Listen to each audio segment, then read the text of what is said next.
अस्सलाम वालेकुम। उम्मीद करता हूँ आप सब खैरियत से होंगे। आज की इस वीडियो में हम बात करेंगे कमेंट सेक्शन में और इनबॉक्स में पूछे जाने वाले सबसे ज़्यादा सवाल के बारे में। और वो सवाल क्या होता है कि सर मैं यूके में रहता हूँ, यूके में सेटल्ड हूँ, बिज़नेस अच्छा है, लेकिन मैं यूरोप का रेजिडेंट परमानेंट और पासपोर्ट हासिल करना चाहता हूँ। या फिर गल्फ़ कंट्री से इनबॉक्स में सवालात पूछे जाते हैं कि सर मैं गल्फ़ में वेल सेटल्ड हूँ और मैं अपने किसी दोस्त के रास्ते या मेरे दोस्त ने मुझे कहा कि भी मैं आपको स्पेन का रेजिडेंट परमिट दे देता हूँ। तो आज का ये सवाल है वो ये इन्हीं सवालात के बारे में होगा कि आप अपने मुल्क में बैठे हुए, यूके में बैठे हुए, या फ़र्ज़ करें नॉर्वे में बैठे हुए, या फ़र्ज़ करें आप आयरलैंड में बैठे हुए, या आप सऊदीया, दुबई या गल्फ़ कंट्री में बैठे हुए, या कनाडा या अमेरिका में बैठे हुए यूरोप का रेजिडेंट परमिट कैसे हासिल कर सकते हैं। ख्वाह आप पाकिस्तान में बैठे हुए हैं,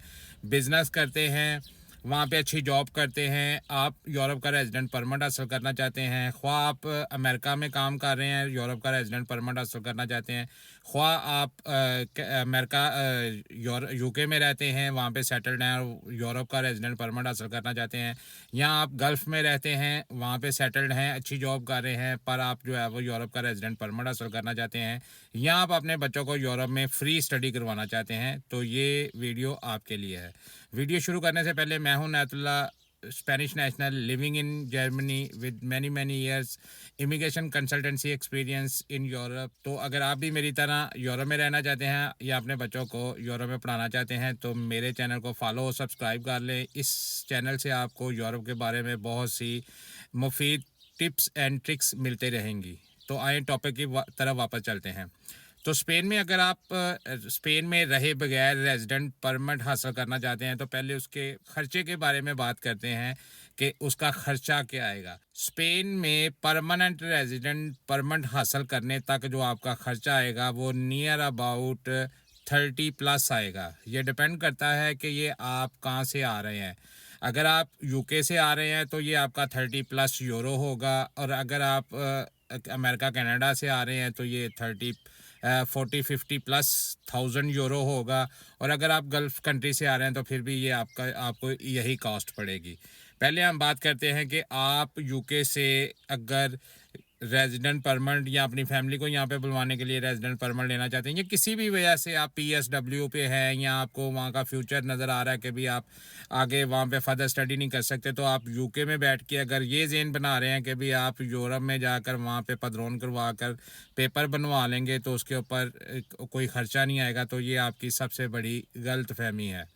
वीडियो शुरू करने से पहले आपको वीडियो पूरी देखिएगा ताकि कोई भी पॉइंट जो है वो आपसे मिस ना हो। फिर आप हमारे कमेंट सेक्शन में जाकर पूछते हैं मुझे इस चीज़ की समझ नहीं आई। अगर आपको वीडियो की समझ ना आए तो वीडियो को दोबारा देख लें। तो आए टॉपिक की तरफ चलते हैं। सबसे पहले अगर आपने स्पेन में रेजिडेंट परमिट हासिल करना है तो रेजिडेंट परमिट हासिल करने के लिए आपको स्पेन में पदरोन करवानी पड़ती है। अब आप स्पेन में आके आपने पदरोन करवाई, आपने स्पेन में नहीं रहना, लेकिन आपको जो है वो वहाँ का प्रूफ चाहिए, प्रूफ ऑफ रेजिडेंस चाहिए। गवर्नमेंट जहाँ से आपने रेजिडेंट परमिट लेना है, जिनसे आपने रेजिडेंट परमिट लेना है, आपने उनको बताना है कि आप 2 साल स्पेन में रहे हैं। वो शो करवाने के लिए आपको पहला जो प्रूफ चाहिए होता है वो स्पेन की पदरोन चाहिए, वहाँ का रहायशी प्रूफ, जिसको हम पदरोन बोलते हैं, इम्पाद्रोनामिento बोलते हैं। अब आपने वो इम्पाद्रोनामिento करवानी है। लाजमी बात है कोई भी बंदा जिसके घर में आप वो इम्पाद्रोनामिento या पदरोन करवाएंगे वो आपकी फ्री तो नहीं करेगा, वो आपसे पैसे चार्ज करेगा, क्योंकि लाजमी बात है वो मकान उसके बाप का नहीं है, वो उसने भी आगे से किराए पे लिया हुआ है। अब अगर वो आपको अपने घर में पदरोन आपकी करवाता है तो वो आपसे पैसे चार्ज करेगा, और 2 साल की, ऑलमोस्ट 2 साल पूरे लगा लेते हैं, अगर वो मिनिमम जो खर्चा लेता है वो आपसे 100 यूरो लेता है, तो कम अज़ कम आप ये ज़हन में रखें कि 2 साल का पदरोन सिर्फ चलाने का खर्चा आपका 2 से 2,500 यूरो आ जाएगा। हम 2,500 यूरो लेके चलते हैं, 24 महीने का 2,500 यूरो आपका पदरोन का खर्चा हो गया। उसके बाद अब सिर्फ एक रेजिडेंस प्रूफ के ऊपर के भी आप 2 साल पहले स्पेन में आए थे, आपकी स्पेन में पदरोन के ऊपर पेपर नहीं बनेंगे। आपको उस गवर्नमेंट को इंश्योर करवाना पड़ेगा कि भी आप 2 साल वहाँ पे रहे हैं। वो इंश्योर आप उन्हें कैसे करवाएंगे? वो इंश्योर आप उनको इस तरह से करवाएंगे कि आपके पास हर 2-3 महीने का प्रूफ होना चाहिए।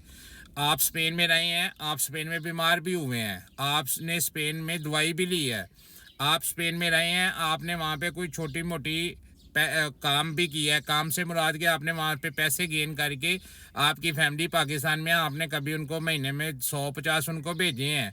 आपने वहाँ पे फ़र्ज़ करें कोई जो वहाँ की युनता मिंतो है, वहाँ पे आपने वहाँ पे जाके लाइब्रेरी में जाके आपने वहाँ से कोई किताब उधार लेके पढ़ी है, किताब पढ़ के आपने उनको वापस की है। आपने वहाँ पे कोई स्विमिंग पूल में दाखिला लिया है, आपने वहाँ पे जाके फ़र्ज़ करें कोई युनता मिंतो में कोई साइकिल वाला सिस्टम है, वहाँ से साइकिल ली है। आपने वहाँ से फ़र्ज़ करें आप बस पे वहाँ पे आए गए हैं, किसी जगह पे आपने बस का कार्ड यूज़ किया है।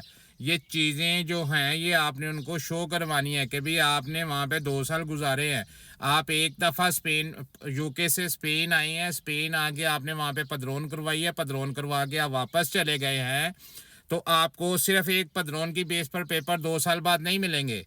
अगर आपको ये कोई बंदा कहता है कि 2 साल बाद आपको सिर्फ पदरोन के ऊपर पेपर मिल जाएंगे, ये वो बंदा आपसे सिर्फ आपके पैसे हथियार है। 2 साल बाद आपके पैसे भी ज़ाया हो जाएंगे, 2 साल बाद आपका टाइम भी ज़ाया हो जाएगा, आपको ज़हनी कैफियत से भी गुजरना पड़ेगा, ज़हनी टेंशन से भी गुजरना पड़ेगा।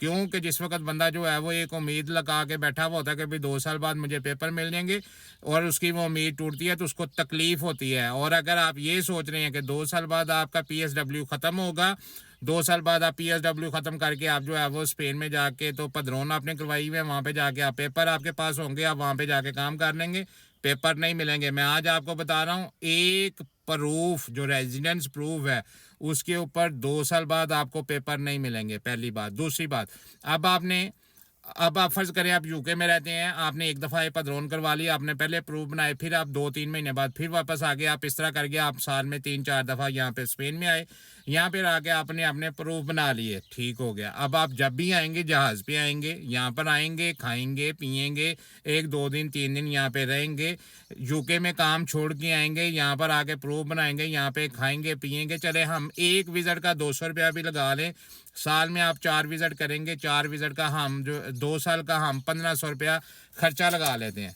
अब 2 साल आपको 2 साल में आपने ये 1500 रुपया खर्चा ये कर लिया, 2500 यूरो जो है आपने जो है वो अपनी पदरोन का दे दिया, आपका टोटल जो है वो 4000 यूरो लग के तो 2 साल आपके गुजर गए।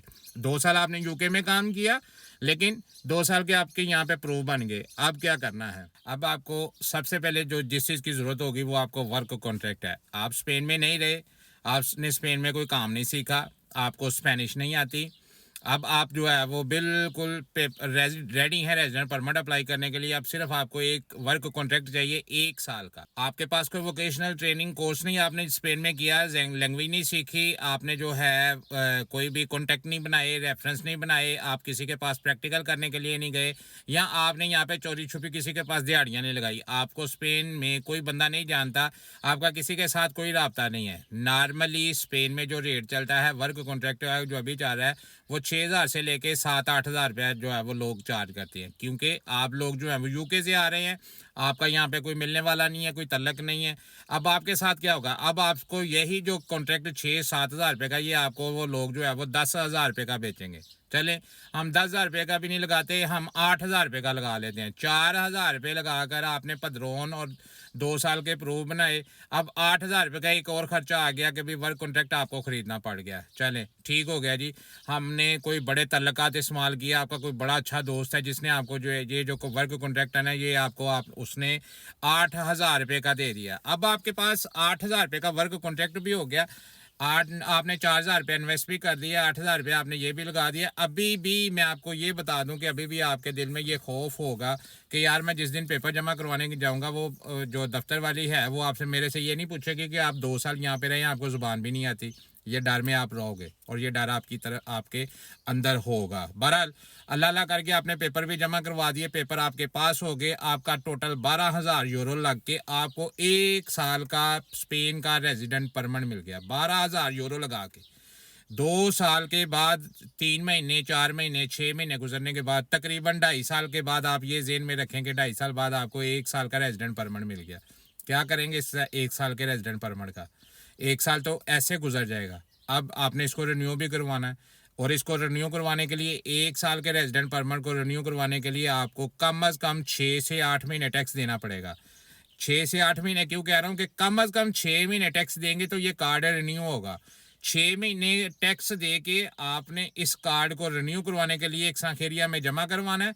6 महीने जमा करवाएंगे तो 1 महीने से 1.5 महीने के दरमियान 30 से 45 दिन बाद, डिपेंड करता है कौन सी एक सांखेरिया है, वो इस पेपर को फावराबले करेगी कि भी ठीक है इसने इस बंदे ने इस 6 महीने के अंदर 6 महीने काम किया हुआ है, इसका कार्ड रिन्यू कर देते हैं। आपका फावराबले हो गया। 6 महीने से 1 महीना वो उसके दफ्तर में काम पे लग गया, 7 महीने का टैक्स चले गया। अब 1 महीना आपने फिंगर लगाने हैं। फिंगर लगा के जब तक कार्ड नहीं आएगा वो आप कॉन्ट्रैक्ट के पैसे देते रहेंगे। 1 साल का कार्ड रिन्यू करवाने के लिए आपको ऑलमोस्ट 8 महीने का टैक्स देना पड़ेगा। अगर आपका टैक्स कम है तो वो कार्ड रिन्यू नहीं होगा। आपका 12,000 लगाया हुआ जो 12,000 यूरो है वो मिट्टी, जीरो हो गया। अब आप क्या करेंगे, 8 महीने का टैक्स दे दिया, 8 महीने 500 रुपया महीने का टैक्स लगा ले, मैं कम अज कम लगा लेता हूँ। वैसे टैक्स लाजमी बात है, जिससे आपने कॉन्ट्रैक्ट लेना है वो भी आपसे पैसे लेगा, वो अपने वकील के भी पैसे लेगा, वो आपसे अपने मुनाफा भी लेगा। मैं सारी चीज़ें छोड़ देता हूँ। मैं कहता हूँ कि भी वो बड़ा अच्छा आदमी है, बड़ा मौलवी साहब है, हाजी साहब है, नेक आदमी है, उसने आपसे 500 रुपया ले लिया।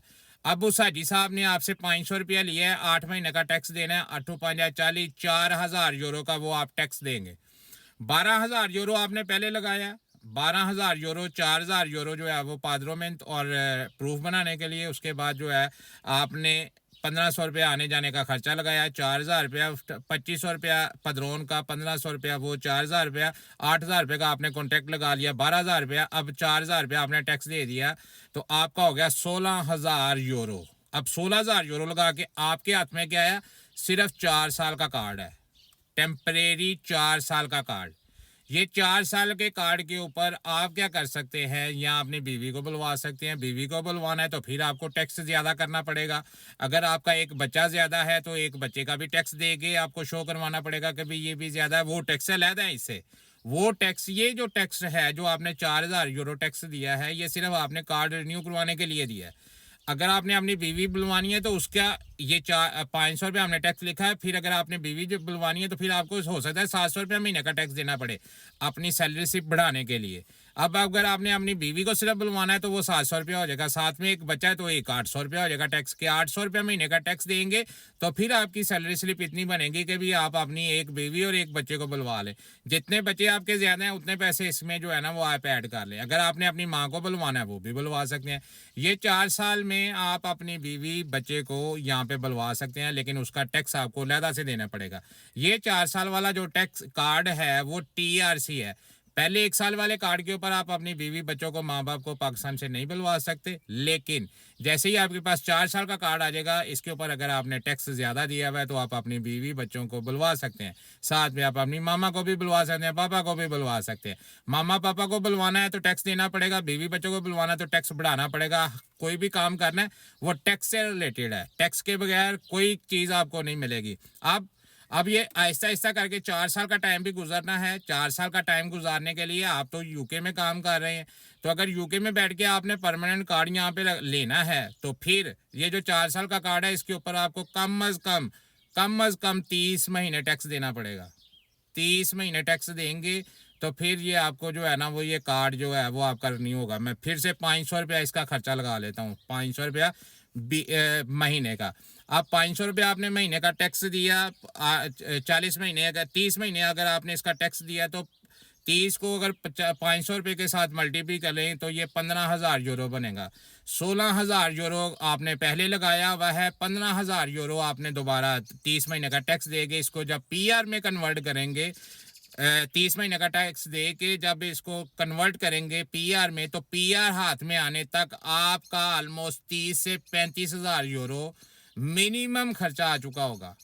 तो यूके से आने से पहले आप अपने ज़हन में ये चीज़ रखें कि ये आपका 30,000 से 35,000 यूरो ये खर्चा आएगा पहले 5 से 7 साल में। जो आपने यूके में कमाना है वो आपने यूरोप में टैक्स देना है, तो फिर आपको जो है वो यूरोप का, स्पेन का परमानेंट रेजिडेंट मिलेगा। और अगर आप ये पैसे किसी भी जगह के ऊपर, फ़र्ज़ करें आपने 1 साल का कार्ड ले लिया, आगे आपके पास पैसे ख़त्म हो गए हैं, तो पिछले पैसे ज़ीरो, ये टैक्स दिया हुआ आपका गवर्नमेंट से वापस नहीं आएगा। इसी तरह इसी चीज़ में आप अगर दुबई से आ रहे हैं तो इसमें अपना खर्चा ऐड कर लें।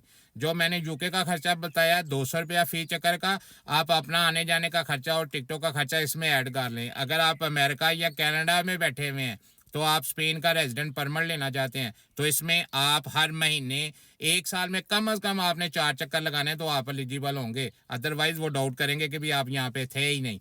अब आपने वहाँ से आना है तो आप अपना अमेरिका कनाडा से आ रहे हैं तो अपना ये खर्चा इसमें ऐड कर लें। आजकल हमें ऑस्ट्रेलिया से भी मैसेजेस आ रहे हैं कि भी मैं स्पेन का रेजिडेंट परमिट लेना चाहता हूँ। साउथ कोरिया से भी मैसेजेस आ रहे हैं। लाइव पे बैठे हुए लोग हमसे पूछ रहे होते हैं कि भी मैं जो है वो यूरोप का रेजिडेंट परमिट हासिल करना चाहता हूँ। अगर आप अरब कंट्री से हैं तो इस खर्चे में आप आने जाने का खर्चा इंक्लूड कर ले।